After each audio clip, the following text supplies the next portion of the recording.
So I think in terms of perspective, I believe I come as a woman and as an immigrant, not from America, but from Singapore.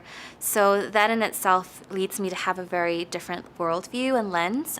So I try to bring that to the classroom as much as I can and share my experiences as a woman artist to my kids, to share being authentic and my own struggles as a human being in this world, to give them a sense of, a wider sense of what is out there and our different experiences as human beings. In terms of unique ability, or I definitely feel that I bring in a pretty strong technical skill set, so I'm happy to share that with my students.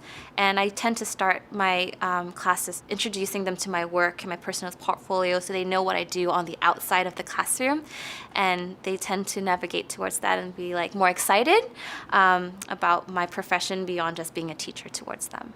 A lot of my work as a professional artist in San Francisco, it revolves around a lot of the gallery shows that the city hosts in, local galleries here and as well as in LA. So a lot of the work that I create is for shows, but for a lot of my personal work, I really enjoy kind of touching base with the human body and how we're connected to nature. So it's extremely organic and extremely pretty in a sense, so it's aesthetically pleasing. But yeah, my work definitely thinks about the connectivity of us and the world and how we kind of navigate that space.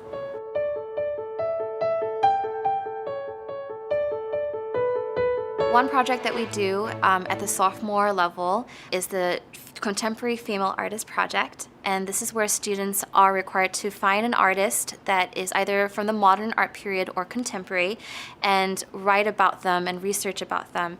And the end product is a poster that they present to their peers and to the school that helps us all get to know these artists a little bit better. And we end with this project because we want to highlight that women artists in general have oftentimes been, overshadowed by our male counterparts.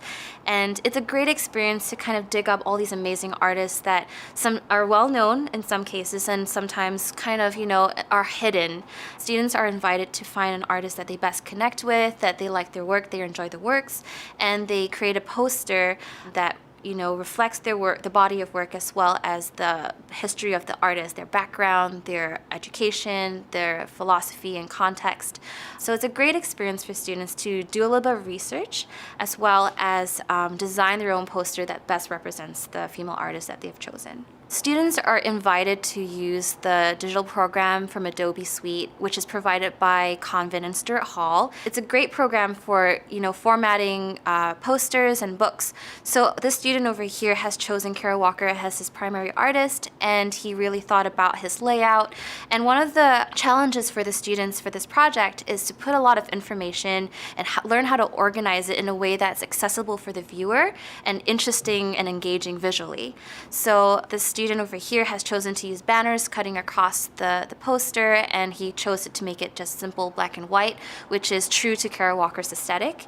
So it's amazing that he was able to, break down the information and kind of put it in a way that's visually just stunning for all of us to see. The other piece, which is dedicated to Frida Kahlo, was created by a sophomore girl. She did a very good job organizing the information, creating this great silhouette. We talked about focal points. We talked about how to break down the whole space, which is quite a lot of space to put so much information in. So I think she did a great job in terms of creating this radial effect towards Frida Kahlo that points all to her.